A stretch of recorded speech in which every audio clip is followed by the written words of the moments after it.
El planeta ha cambiado. Los fenómenos meteorológicos se están intensificando.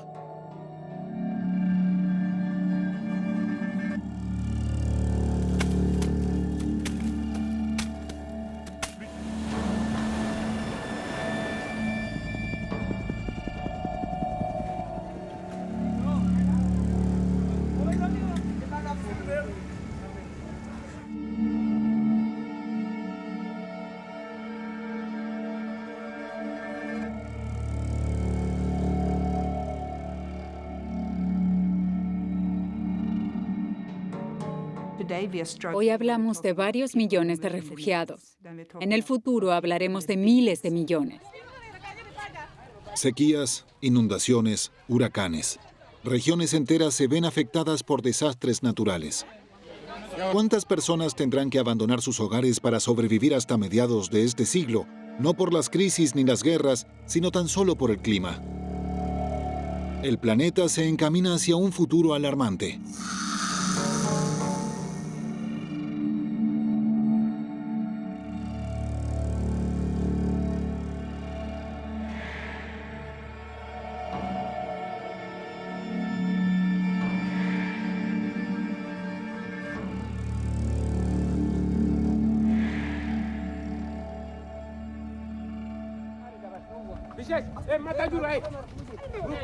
Como en el Sahel y en el sudeste asiático, como en el Pacífico o en el Caribe, la gente huye del agua o de la sequía. La Tierra en números. Por cerca de 200 años, la humanidad ha estado creciendo desmesuradamente. Pronto serán 10.000 millones de personas. Los gases de efecto invernadero que contaminan el aire aumentan con la misma rapidez.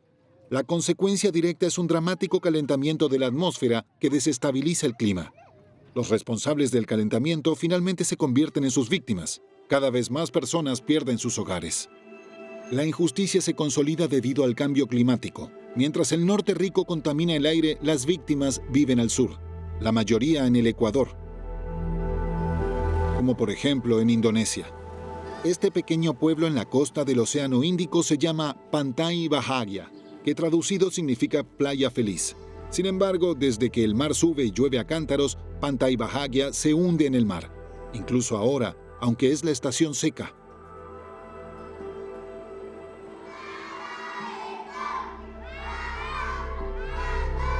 Ya más de la mitad de los niños han abandonado las aulas húmedas y malolientes de la escuela pública primaria.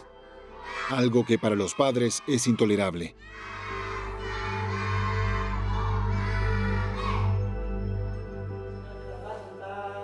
El maestro Ramatula desafía los elementos con sus clases elementales. Él mismo estudió aquí, ahora enseña lo mejor que puede. En 2013 su aula se inundó por primera vez.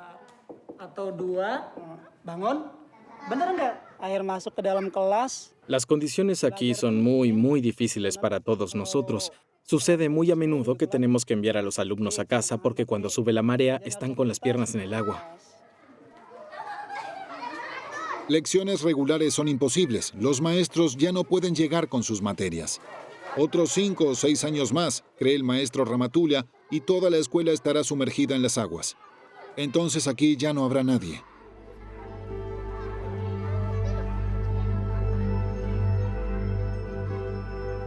Sin embargo, ¿qué le espera al planeta en 3 décadas, en 2050?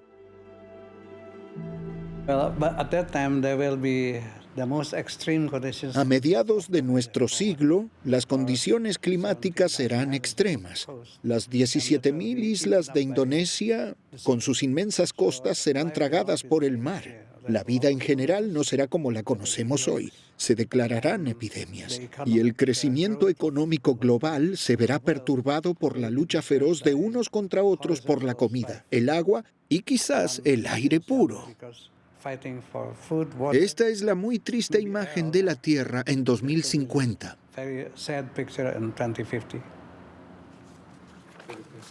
Para el delegado especial de Indonesia, el descontrolado cambio climático y sus consecuencias catastróficas son los temas más importantes de la humanidad, aunque hace 10 años nadie lo mencionaba.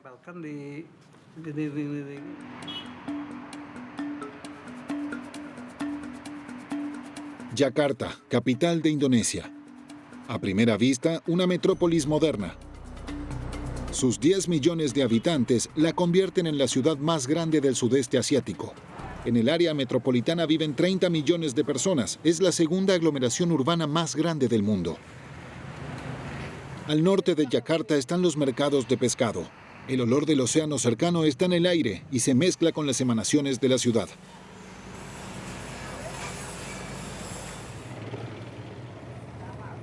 A pocos kilómetros del centro de la ciudad se experimentan en carne propia los problemas de una metrópolis asiático-tropical. Smog, calor, gases residuales, humedad, caos de tráfico, superpoblación, escasez de higiene y cada vez más a menudo inundaciones.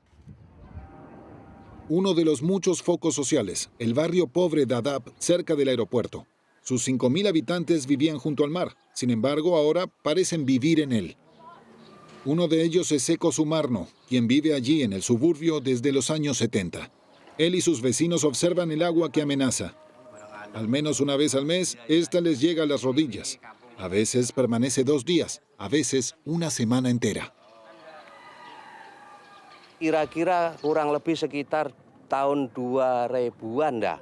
Poco después del año 2000, esto se inundó por primera vez. Al principio solo fueron unos pocos centímetros, pero desde 2010 el agua ha aumentado mucho, subiendo más y más, pero nunca ha llegado tan alto como este año.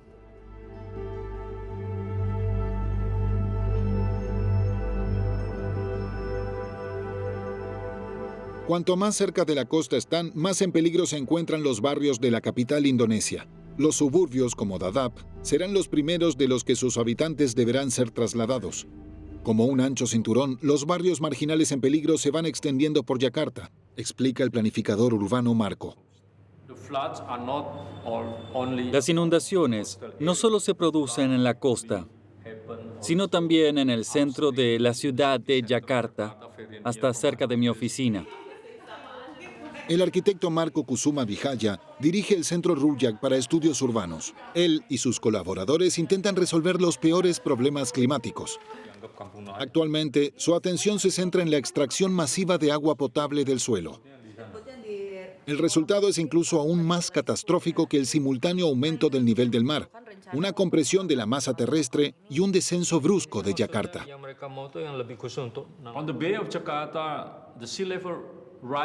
En la bahía de Yakarta, el nivel del mar aumenta de 4 a 6 milímetros por año. Peor aún, el suelo debajo de Yakarta se hunde entre 3 y 20 centímetros por año.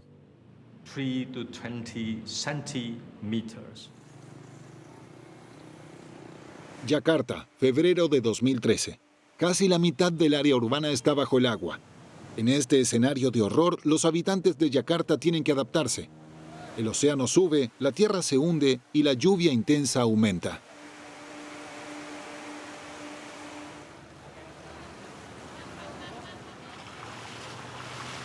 Ya 1/3 de Yakarta se encuentra debajo del nivel del mar. Debido a los numerosos problemas ambientales, huyen cada vez más personas. Sin embargo, la mayoría quiere o tiene que quedarse. Un vacilante primer intento por parte de las autoridades, la protección de la capital mediante diques y muros. Un emprendimiento sin límites. Solo están cercados 6 de los más de 50 kilómetros de costa, e incluso allí el agua se ha abierto paso hacia tierra.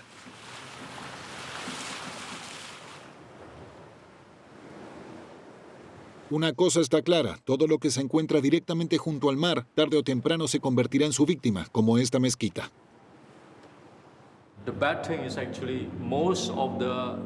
Lo peor es que la mayoría de los barrios pobres se inundan regularmente, mientras que los barrios ricos se han construido elevados. Y precisamente porque los ricos construyeron sus casas en lo alto, el agua baja además desde arriba a los barrios pobres.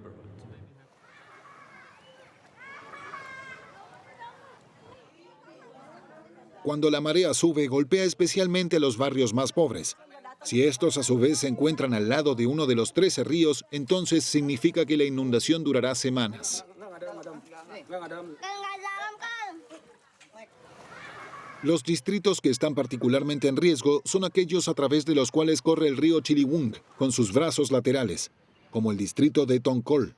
La costa está a solo 400 metros de aquí. Aquí viven choferes, empleadas domésticas, pescadores, albañiles, obreros de la construcción. Se estima que el 65% de nuestra población será víctima del cambio climático. El 65% de los 300 millones, unos 170 millones de personas. Indonesia es un país insular. Unas 6.000 islas están habitadas. Las regiones costeras serán destruidas. Los expertos hablan de 40 millones de migrantes ambientales. Se trata de personas que viven en las costas y que probablemente serán víctimas de inundaciones y deslizamientos de tierra. Unos 40 millones de personas se verán obligadas a abandonar su hogar.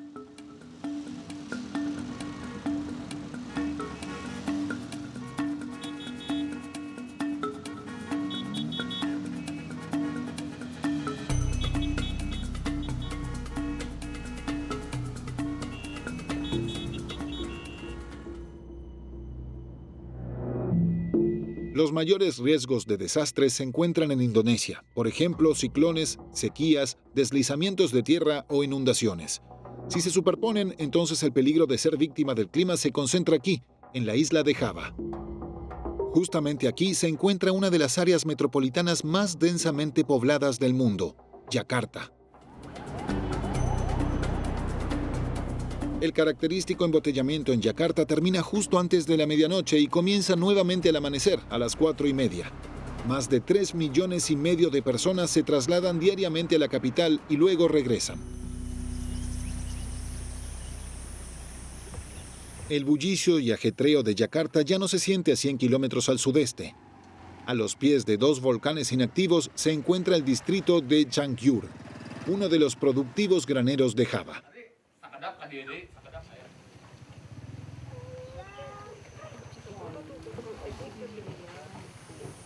Arroz, verduras y frutas, los alimentos para la capital.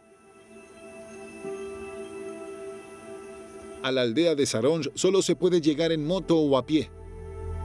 Aquí se encuentra la pequeña plantación de café de Dudu Duroni. Este cabeza de familia de 41 años es agricultor, al igual que su padre y su abuelo. En realidad el café fue siempre una apuesta segura, más caro que las verduras y más robusto que el arroz. Pero eso era antes.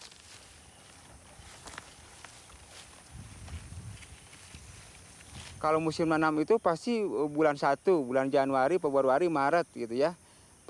Cuando era joven, todos los campesinos sembraban en la temporada de lluvias en enero, febrero y marzo. Y luego en la estación seca todos cosechaban. Mis compañeros y yo ahora estamos desesperados, porque la temporada de lluvias a menudo es muy seca durante mucho tiempo y llueve en la estación seca. Pagamos el precio del cambio climático. Sufrimos de grandes pérdidas de cultivos de alrededor del 60%. Prácticamente la mitad de los agricultores ya se han rendido. Se han mudado a otras partes del país o al extranjero, por ejemplo, como trabajadores de la construcción en Arabia Saudita. Pero Dudu no quiere convertirse en un refugiado climático. Para mí es imposible hacer otra cosa. Me quedaré aquí el mayor tiempo posible. Un agricultor es y seguirá siendo un agricultor. Intentaré adaptarme al cambio climático. Por ejemplo, si tuviese que plantar, pero está demasiado seco, entonces sencillamente esperaré.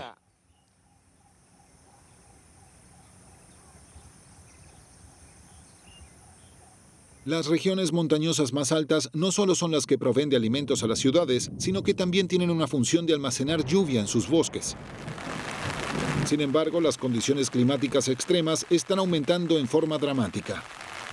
Además, en Indonesia se están talando cada vez más bosques.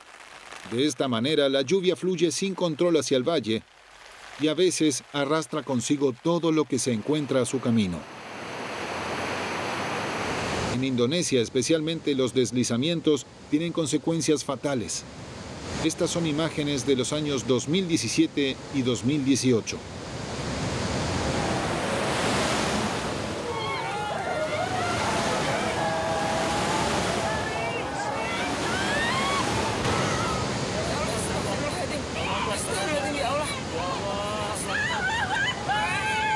Solo en Indonesia, 40 millones de personas huirán del clima a mediados de este siglo, dice el delegado especial.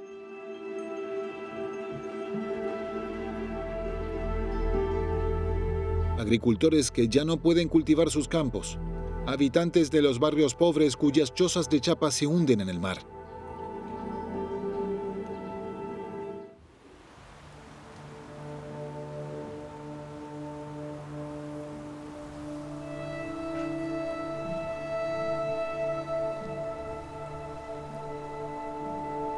La mayoría de los expertos concuerdan en que las zonas más frías del mundo se encuentran entre los puntos críticos absolutos del cambio climático.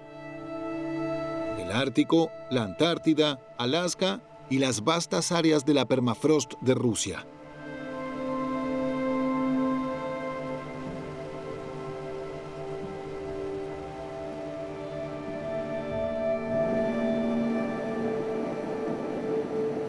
Nikita Zimov es en realidad matemático. Sin embargo, el compromiso de toda la vida de su padre Sergei con la protección del clima hizo que Nikita cambiara de orientación. Ahora él también dedica su vida a la conservación del suelo permanentemente congelado. A las orillas del río Kolyma, en Yakutia, a 8 horas en avión al este de Moscú, recopila pruebas de que ya no hay nada permanente. El calentamiento del suelo hasta 3 grados hace que la capa superior de hielo se derrita. El efecto colateral es que salen a la luz hallazgos poco comunes de tiempos prehistóricos.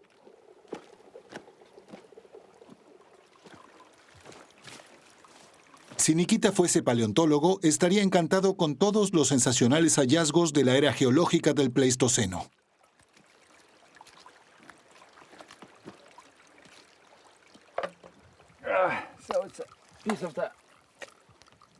Este es el hueso del muslo de un mamut. No es grande. Encontramos muchos aquí.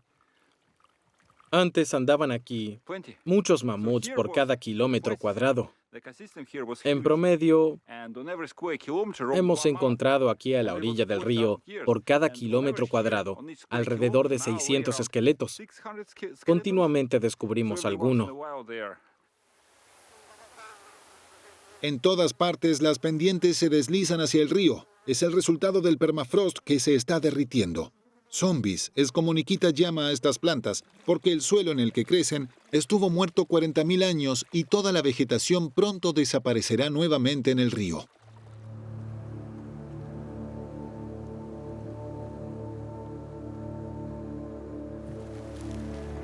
Lo que está sucediendo en esta orilla del río y pronto en muchas partes de Rusia podría cambiar drásticamente el clima y ocasionar cada vez más migraciones ambientales alrededor del mundo. Porque la cantidad de biomasa latente en el permafrost es increíblemente grande.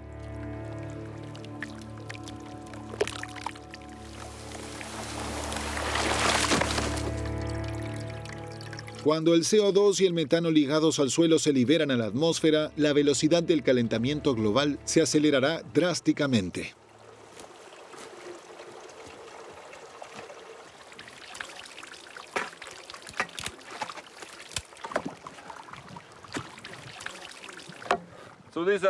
Aquí pueden observarse todas las raíces y hierbas que crecieron aquí hace unos 40.000 años. Este es un enorme almacenamiento de carbono. Si se toman todas esas pequeñas raicillas y se las coloca en un lado de la balanza y en el otro toda la vegetación de nuestro planeta, entonces se vería que estas pequeñas raíces son más pesadas. Cuando el permafrost comience a descongelarse por todas partes, todo esto se convierte en alimento para los microbios. Producen gases de efecto invernadero, dióxido de carbono o metano.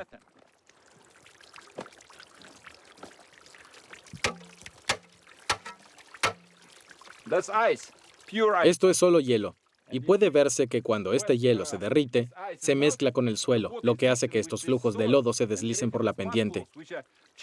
La descomposición ocurre aquí muy rápido. Esto es toneladas de carbono y toneladas de hielo, y así tenemos una bomba de CO2 muy peligrosa. Cada problema que surge por el calentamiento global se potencia desmedidamente por lo que sucede aquí.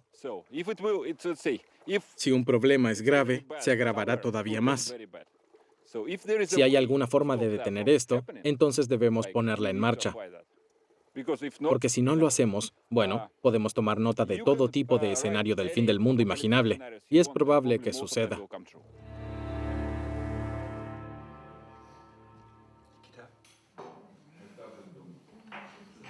Desayuno en el hospedaje de Nikita Simov. El interés de la ciencia en el permafrost ha aumentado considerablemente desde hace unos 10 años. Las habitaciones compartidas de la estación están ocupadas por académicos de todo el mundo, casi en su totalidad. Acaba de llegar un grupo de investigadores de la Universidad de Oxford. Su trabajo se centra en toda una serie de fenómenos allí donde antes siempre había hielo. En la época de la Unión Soviética, la gigantesca estación satelital captaba la programación de la televisión de Moscú. En la actualidad, la estación, a cargo de los Simov, funciona como base logística para científicos de todo el mundo.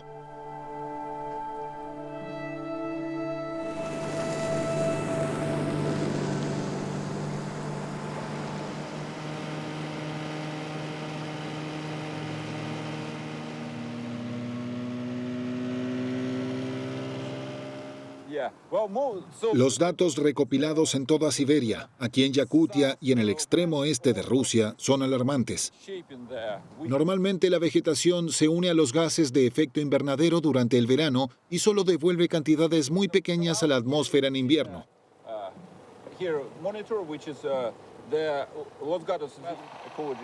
Sin embargo, desde hace algunos años, según los resultados alarmantes de las mediciones, ahora el suelo cada vez más descongelado en verano libera cantidades aún mayores de CO2 y metano, incluso en invierno.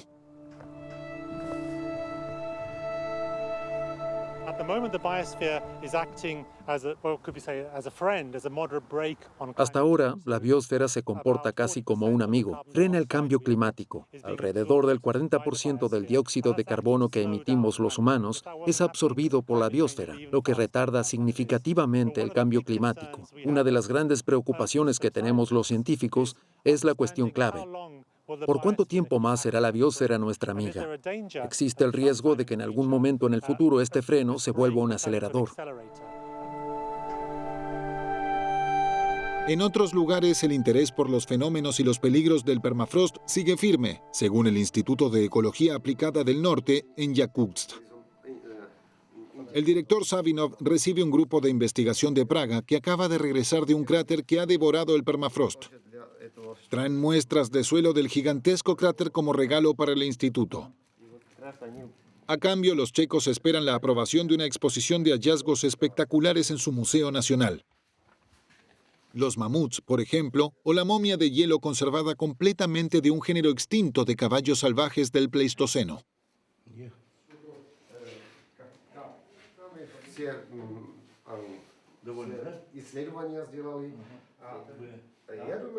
El cráter, donde se encontraron los animales prehistóricos, es lo que los residentes de la región de Batagay llaman la puerta de entrada al inframundo, y esto no sorprende.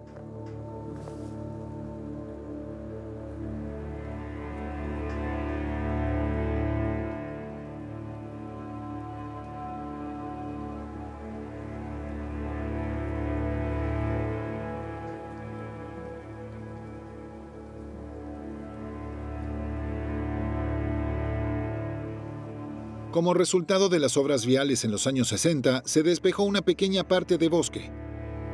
Este fue el comienzo de una erosión radical del suelo subyacente de permafrost. Al principio, solo unos pocos metros de profundidad.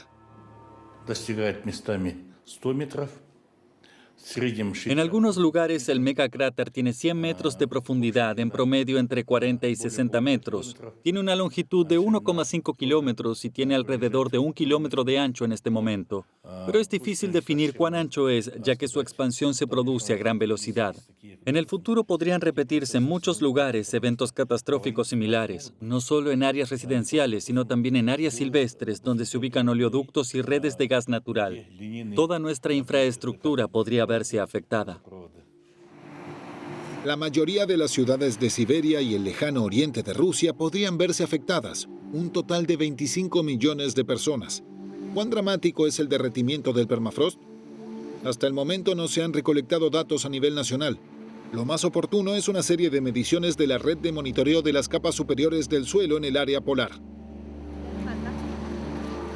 En 1996, el permafrost se derritió 45 centímetros en el verano. En 2017 fueron 87 centímetros, vale decir prácticamente el doble, y fue en poco más de 20 años.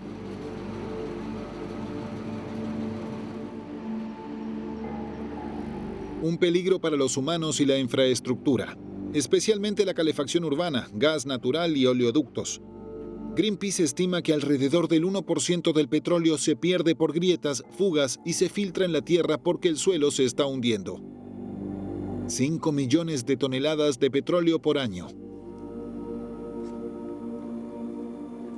Como aquí en Chersky, en el extremo norte de Yakutia, la gente entiende que algo ha cambiado y está cambiando cada vez más rápido.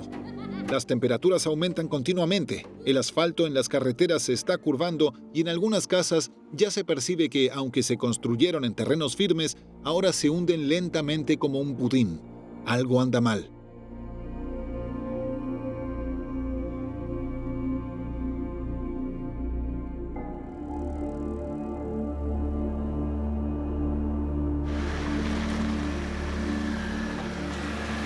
Chersky en el río Kolyma. Este es también el hogar del científico y ecologista climático Nikita Zimov. Aunque las temperaturas bajan hasta 60 grados centígrados en invierno, la erosión del permafrost continúa inexorablemente. Se ve particularmente dramático el desarrollo en la antigua planta de tratamiento de agua. Como todos los edificios aquí, fue construida sobre largos pilotes.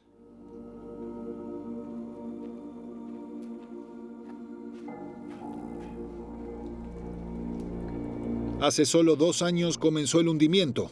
Ahora el cráter ya tiene 10 metros de profundidad.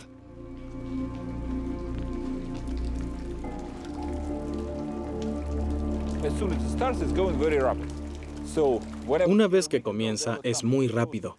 Hace una semana las 2 placas de asfalto todavía estaban arriba en la superficie. Ahora ambas se han desmoronado y hay una enorme cavidad bajo tierra. El hielo se erosiona y poco a poco todo el suelo se hunde. A veces son unos pocos centímetros al día, en días calurosos incluso son unos 10 centímetros. Tenemos grandes problemas en los territorios de permafrost y veremos que en las próximas décadas es probable que toda la infraestructura se derrumbe.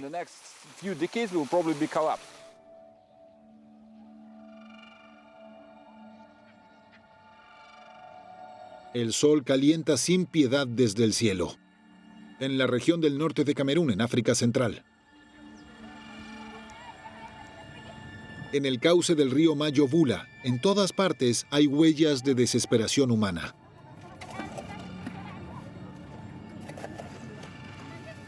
En el norte de Camerún, de máximo llueven 2 meses, en agosto y septiembre. Durante el resto del año, la gente tiene que o bien caminar lejos para encontrar agua o bien cavar muy profundo. Antes, dicen los ancianos, enormes cantidades de agua corrían por el Mayo-Bula hacia el río Logone y finalmente hacia el lago Chad. Pero ya no es así. Ahora llueve cada vez menos.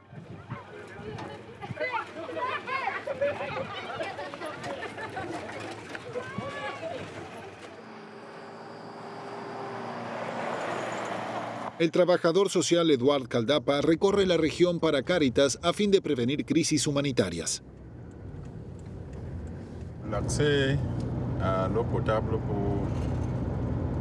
Aquí, en el extremo norte de Camerún, el acceso al agua potable es un enorme problema para las personas y los animales.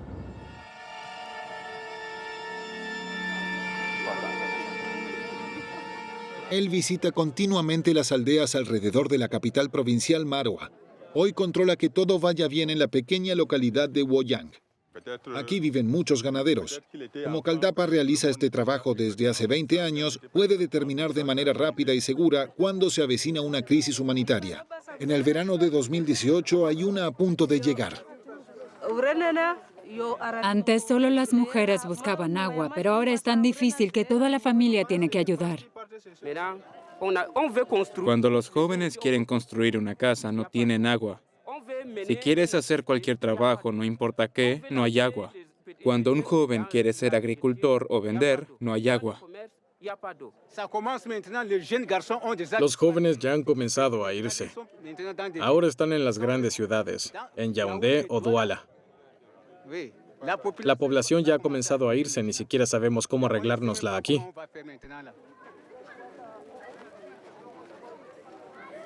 La sequía afecta especialmente a aquellos que no solo tienen que conseguir el agua para sus familias, sino también para su ganado. El padre de familia Bagay Grambú cree que tiene unos 60 años. Desde pequeño cuidó a sus animales, pero ahora está tan seco que él y su hijo Jean-Paul están desesperados. La hierba para los animales es del año pasado, no contiene ni una gota de humedad y muy pronto se acabará.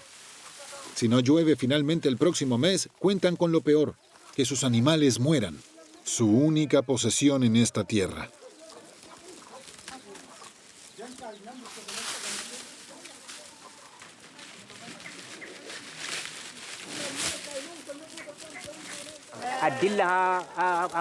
El pozo está a 6 kilómetros de distancia. Tenemos que ir a buscar agua 2 veces al día. Eso alcanza justo para nuestras 4 vacas, las cabras y mi familia.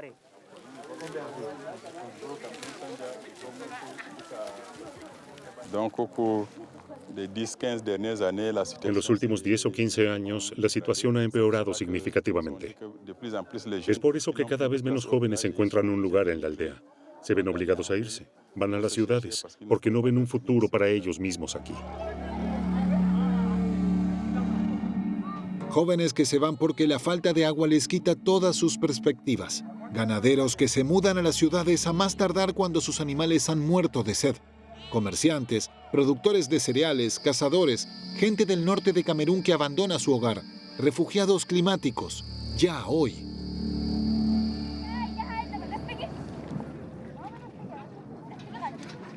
El clima casi nunca es la única razón para decidir migrar. También es por la pobreza, a veces por el miedo al terrorismo. La mayoría de estas personas huyeron a Camerún desde el país vecino de Nigeria a causa del grupo terrorista islámico Boko Haram. Y sin querer, han agravado aún más la situación de la población local.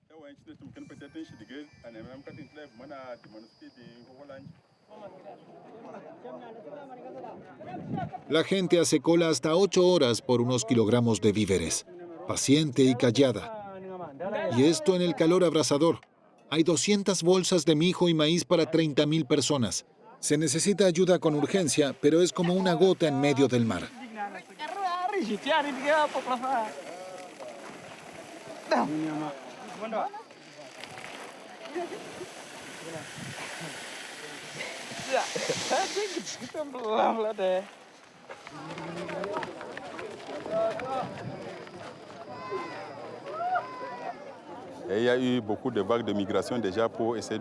Ha habido varias olas de migración. La gente intenta encontrar continuamente su camino hacia el sur para llegar a tierras cultivables en territorios donde haya más lluvia. Así es que mucha gente se ha ido de aquí en dirección al sur.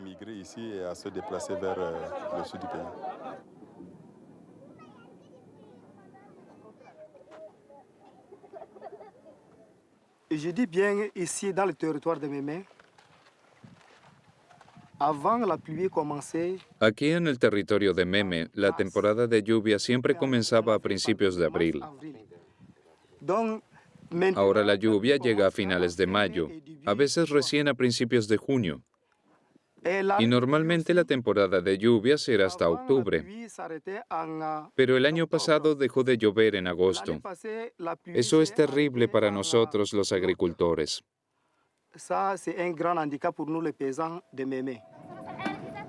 Una agricultura significativa solo es posible cuando la tierra está húmeda constantemente por 4 meses. Los expertos hablan de la línea de 120 días. Si llueve menos, toda la tierra queda desolada y se seca. El cultivo de cereales se vuelve imposible y los animales mueren.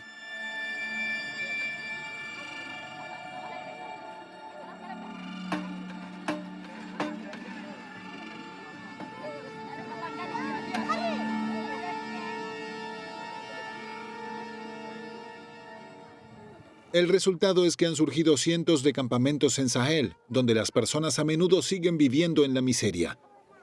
A temperaturas de 45 grados a la sombra y 60 grados al sol abrasador.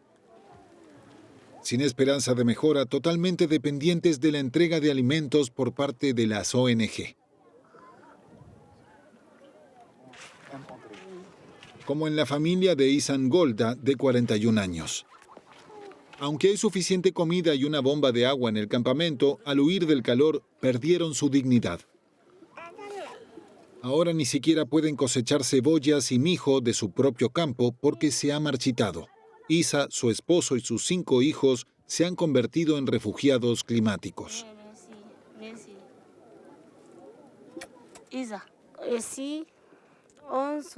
Estamos sufriendo mucho. No hay lluvia, no tenemos agua. Si queremos cultivar algo, el agua no es suficiente. La gente va al sur para poder cultivar algo y buscar comida. En el sudeste asiático hay un exceso de inundaciones que hacen que las personas migren. En África hay una devastadora sequía. En Camerún, así como en su vecino Chad, el lago que dio nombre a toda la región, la única fuente natural de agua a lo largo y ancho. Alrededor del lago Chad, donde se encuentran 4 países, miembros de la Organización Internacional para las Migraciones investigan la relación entre el cambio climático y la migración climática.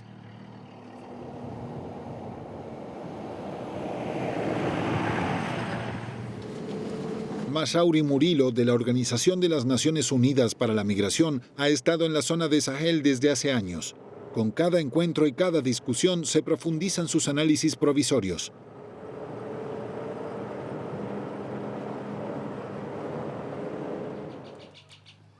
Hoy él y su equipo visitan un campamento de refugiados cerca del lago Chad. A la escasa sombra de un árbol seco se encuentra con el cabeza de familia Mohamed Ibrahim. Es ganadero, le explica el hombre de la ONU. Y ya ha pasado una odisea antes de llegar finalmente al lago Chad. También está buscando agua y huyendo del calor. El cambio climático nos afecta principalmente a los ganaderos. Si no es temporada de lluvias, no crecen plantas y sin vegetación los animales mueren. Bueno, a nosotros los pastores nos afecta especialmente.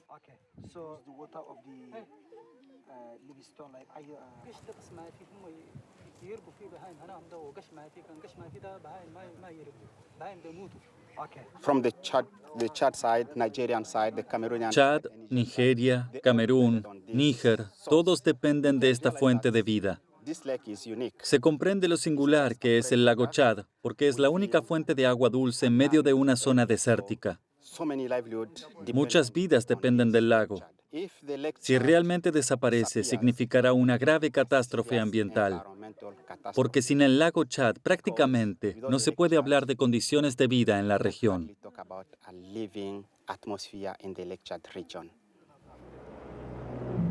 En 1963 cubría 25.000 kilómetros cuadrados. En 2007 solo eran 2.500. Se ha perdido el 90%. Y la tendencia es que sigue disminuyendo. Si este se evaporara por completo, solo aquí más de 50 millones de africanos se convertirían en refugiados climáticos, sin contar el crecimiento de la población. El lago Chad es hasta ahora una fuente de vida para millones. Sin embargo, su rápida disminución está causando una creciente competencia por el agua, por las tierras cultivables y por las zonas de pesca. Cuanto más se reduce el lago Chad, más dura se vuelve la lucha por el sustento. Incluso ahora los pescadores encuentran cada vez menos carpas, percas del Nilo y tilapias.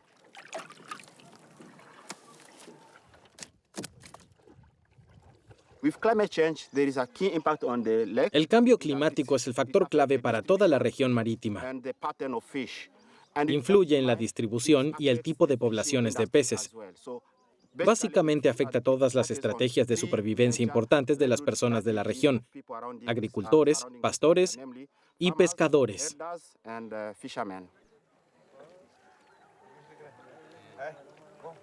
La región alrededor del lago Chad, un ejemplo de la estrecha conexión entre la maldición del clima y la migración debido al clima.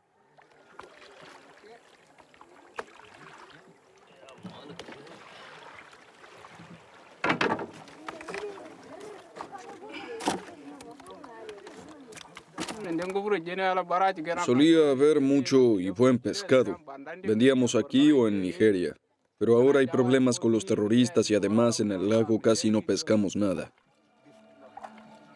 Ni los productores de mijo a orillas del lago Chad, ni los productores de café de Indonesia pueden confiar más en las épocas habituales para la siembra y la cosecha, porque el clima finalmente se ha convertido en una amenaza. Huracanes y sequías, inundaciones, deslizamientos de tierra e incendios forestales potenciados por el derretimiento del permafrost en todo el planeta. En el continente americano, la gente huye en el norte de Brasil por la sequía, en el Caribe y en el sur de los Estados Unidos por los huracanes. En África, la gente abandona los territorios de sequía de la zona del Sahel y algunas se dirigirán hacia Europa.